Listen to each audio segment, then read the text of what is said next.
Ah, there we go.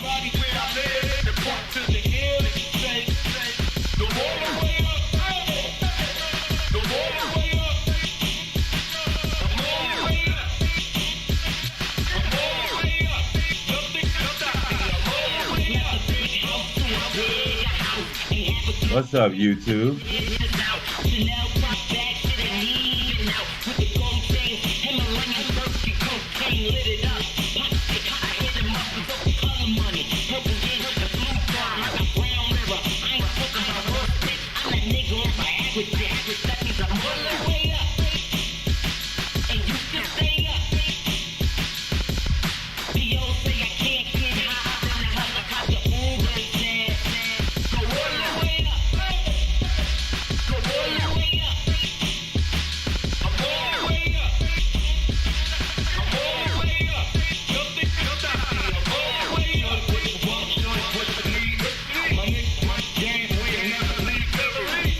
We gonna catch the vibe.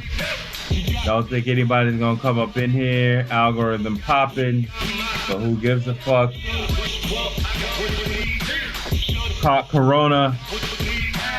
And I'm back. Happy to be here.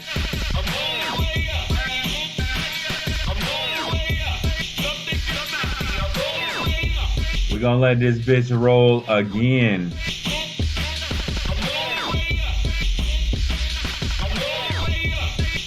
I'm gonna have to take this slow.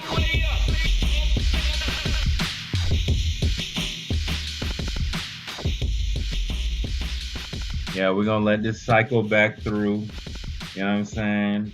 Glad I have a creative outlet of music because I can tweak my shit how I want to hear it again. So we're gonna hear it again. Yeah. Before we get into this.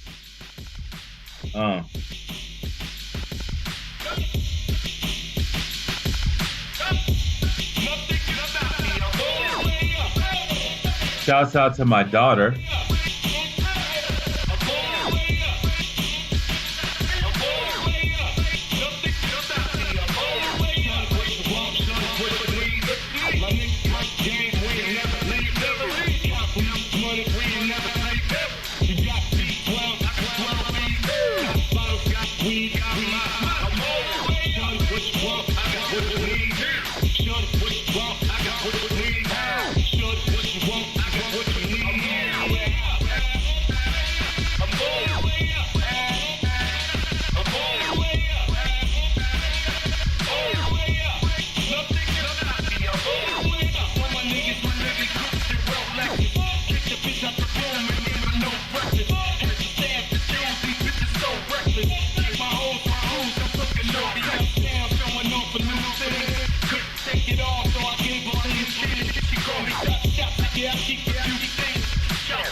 Yeah, feel that shit.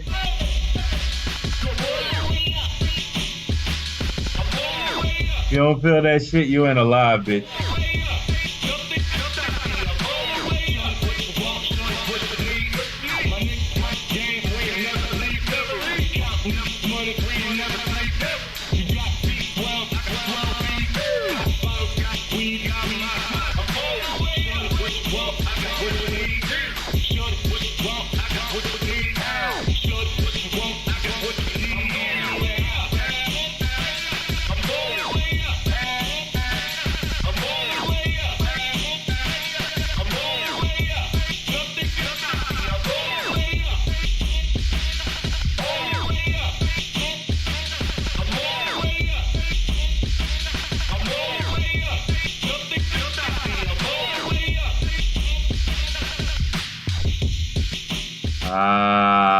There we go. Had to catch that vibe just a little bit, you know what I'm saying? Anywho, anywho.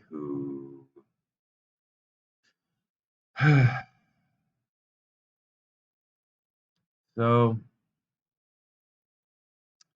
I caught coronavirus. There's that.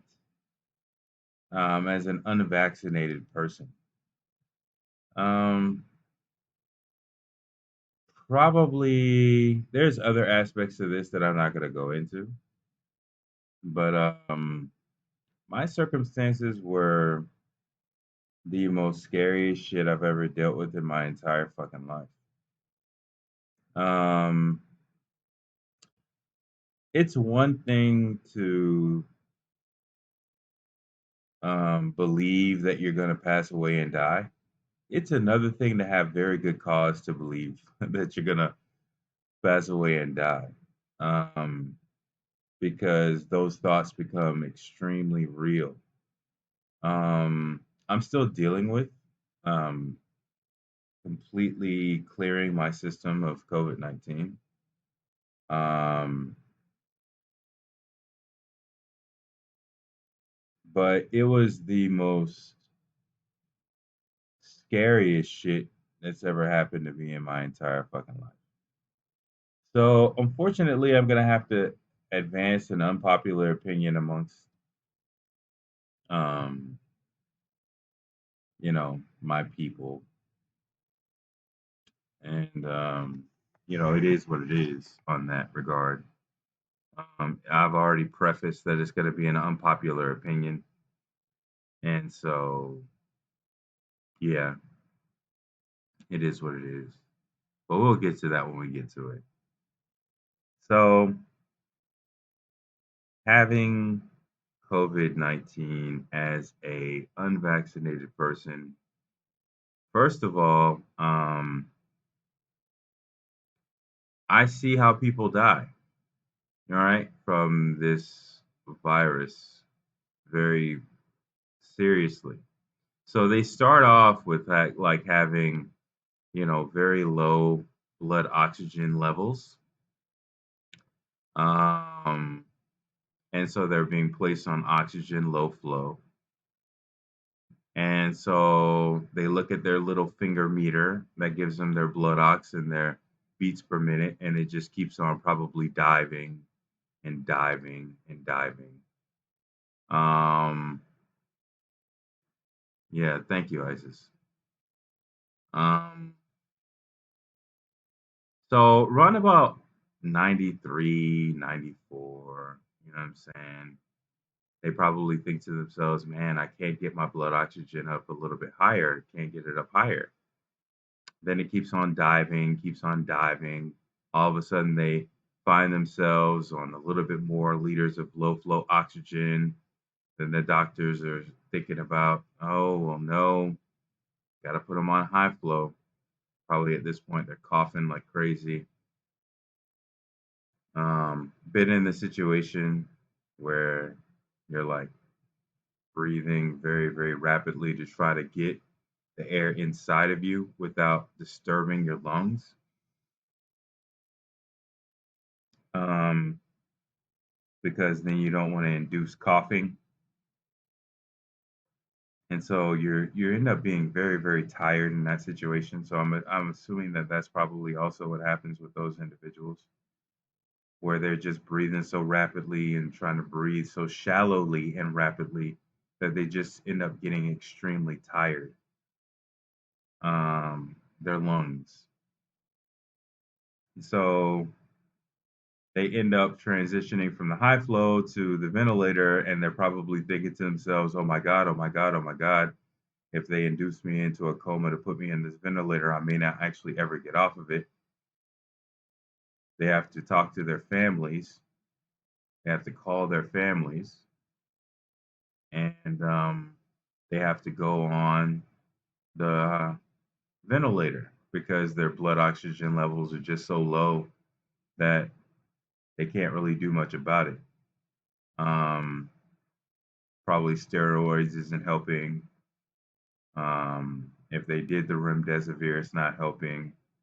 They probably should have did high dose vitamin C. At least I got that. At least I got some sort of consistent IV injected vitamin C during my treatment. And so, since I broke my arm before this COVID-19 experience, I can now talk about the being induced into a sleep aspect of it. And so that anesthesia aspect of it is actually quite scary, right? When I broke my arm, broke my elbow, had to do emergency surgery in order to reattach the bone. Um, which, thanks to the very clean hospital I was in, is probably the reason I got COVID. And sarcasm. But I had the same thing. I asked them, I was like, hey, are you guys going to put me under? And they were like, yeah. It's like, hey, are you guys going to put me in a ventilator? They were like, no. And they lied. And so I could sort of talk about that. And so I was looking up at the ceiling, was looking at the holes in the ceiling. They actually looked like the constellation for the Little Dipper. And they were injecting me with shit. And I was like, oh, I don't really feel anything. I'm probably going to be one of these people who don't go all the way under. This is going to suck. And she was like, do you feel anything? I was like, no. And she was like, okay, well, fine. We're going to go ahead and put you under. So they put the little nose thing over my nose, but I wasn't really smelling anything. And on the other side, they were injecting me with something. And then all of a sudden, it was like, boom, you're asleep. I felt like I was falling into a hole for a second, and then all of a sudden, nothing. Now, this is probably what happens with those people who are on a ventilator with COVID-19, and you know, because I woke up with, so that's probably what happens with those individuals with COVID-19. All of a sudden, the last thing they see is being induced anesthetically into a sleep, and they never wake up from it. In my case, I did the long haul version of this. I don't want to go into too much detail because there was some antics that I had to deal with. But I will talk about some of the treatment things and some of the things that you think about. Um, First of all, it is a blessing for me to be able to speak, gasping for breath. Um, P.S. My grandma is doing fine too. Once I'm finished with my quarantine, I look forward to go seeing my grandma. She was able to pull through thanks to my uncle, who's a nurse. Even though I didn't really like him at the time, didn't really like him at the time, but he helped her pull through. But anyways, my situation, I'm sitting up there thinking about my child the entire time, thinking about the fact that I could pass away because it's not just the COVID-19. So you may think that, oh, well, it's just the virus. It's not really the virus that you're thinking about. So they're doing blood tests, and they can't. And now I'm realizing that they can't really show you these blood tests because it will raise your blood pressure, and by raising your blood pressure, it fucks up literally, quite frankly, every other thing that you're dealing with regards to COVID-19. It'll fuck up every single other metric you could possibly ever want to consider. So I apologize for the data rates. Should be higher. We'll sit here and we'll see whether or not they improve a little bit.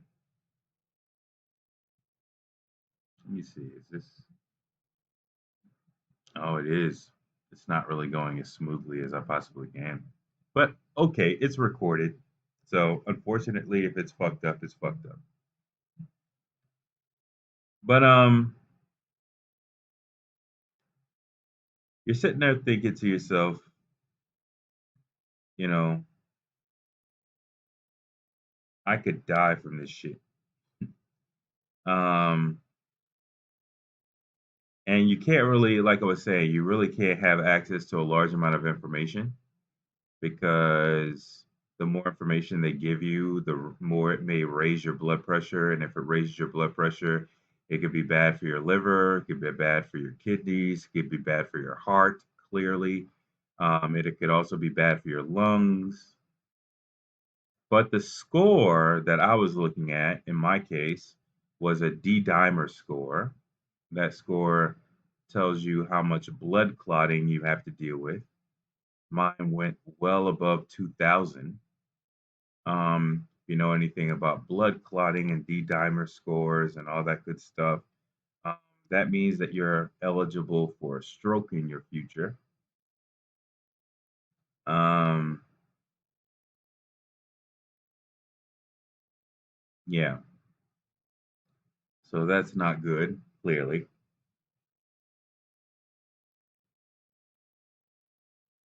So I was sitting there thinking about my child. Um, I was thinking about whether or not I would ever, whether or not I would be able to speak to her because unfortunately my ex-wife decided to not allow me to speak to my child. So I'm on essentially my deathbed, unfortunately unable to speak to my child. I'll get to that in a second. But my thoughts were to her. My thoughts were to, holy shit, I could actually die from this. Like it could come down to me dying from this shit. Uh,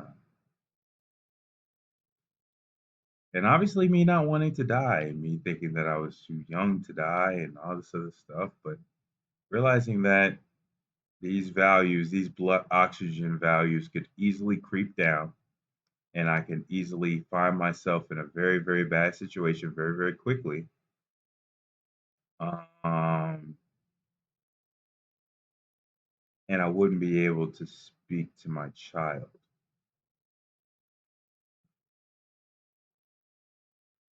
So it was extremely scary. There was a portion of this where um, I decided to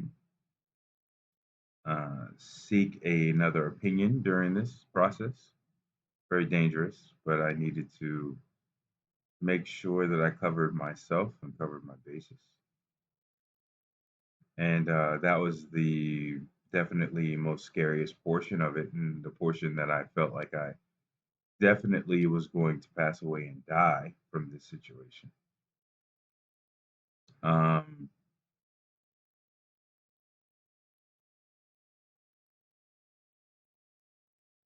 and that feeling is one that I will never forget. It's the thought in your head that I could die right now, or I could die in the next couple of hours, is one of pure terror. It's it's very difficult to explain. It's very difficult to put a finger on unless you've actually gone through it. But there was a portion in there where I was like,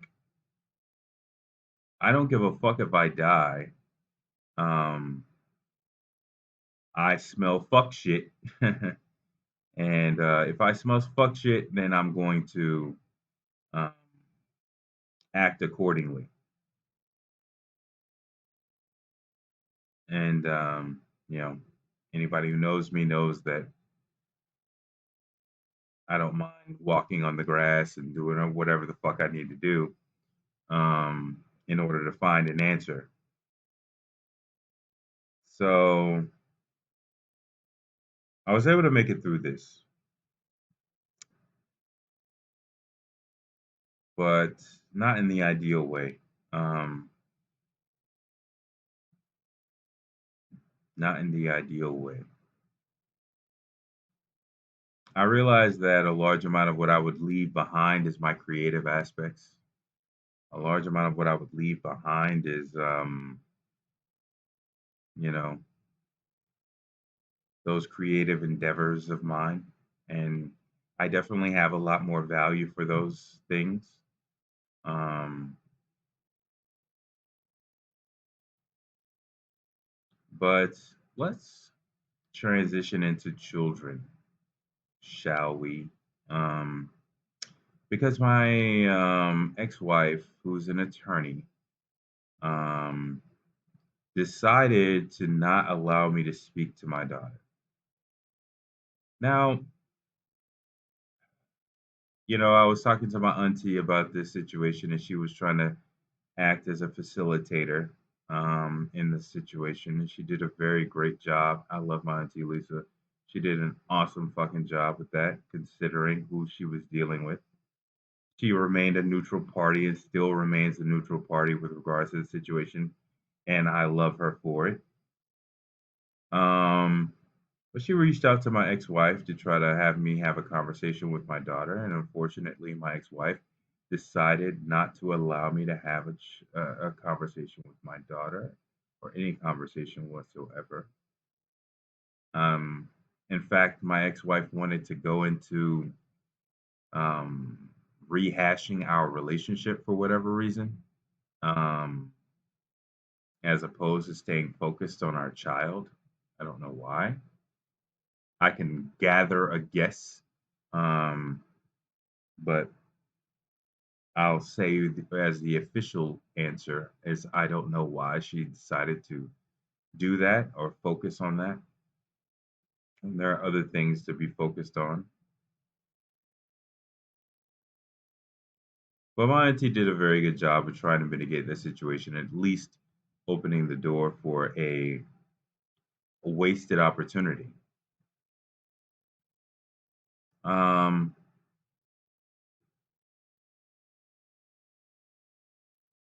so I wasn't able to speak to my child, which is very scary that I could have died without speaking to my child. Very, very scary thought. Um,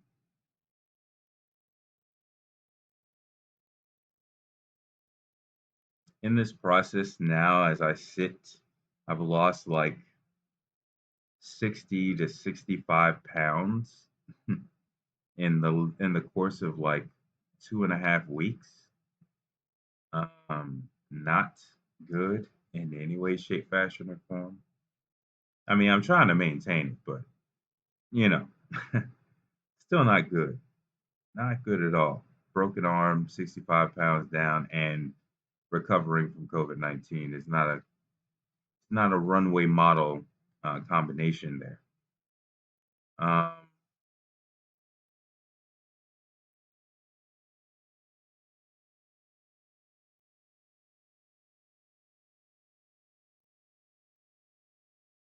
my brother came down,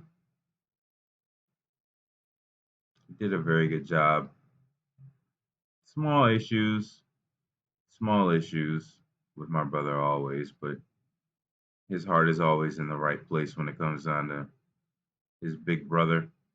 So he did a very good job while he was down here helping me out.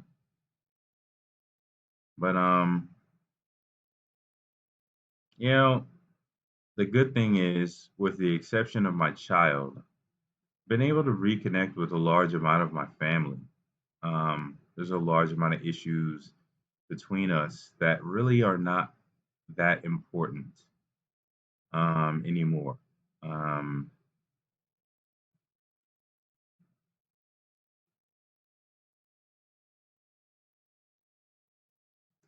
so I wanted to get into my advice.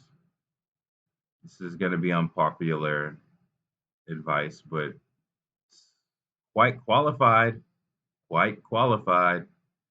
Comes from somebody who has definitely had to deal with this shit. So, um, you know, take it as take it as you want to take it. So my suggestions are: if you are overweight, get vaccinated. You have diabetes, get vaccinated. You have high blood pressure, get vaccinated. If you have any comorbidity, that you would think to yourself, God damn, I'm going to have to go through this COVID-19 and XYZ while you're sitting in that bed with the oxygen on your face and you're second guessing yourself as to whether or not you should get um, vaccinated? Damn, I should have gotten that goddamn vaccination, right? If you're thinking along those lines, or if you think you would, get vaccinated. If you have a child or children, get vaccinated. I'm going down the basic list. Um,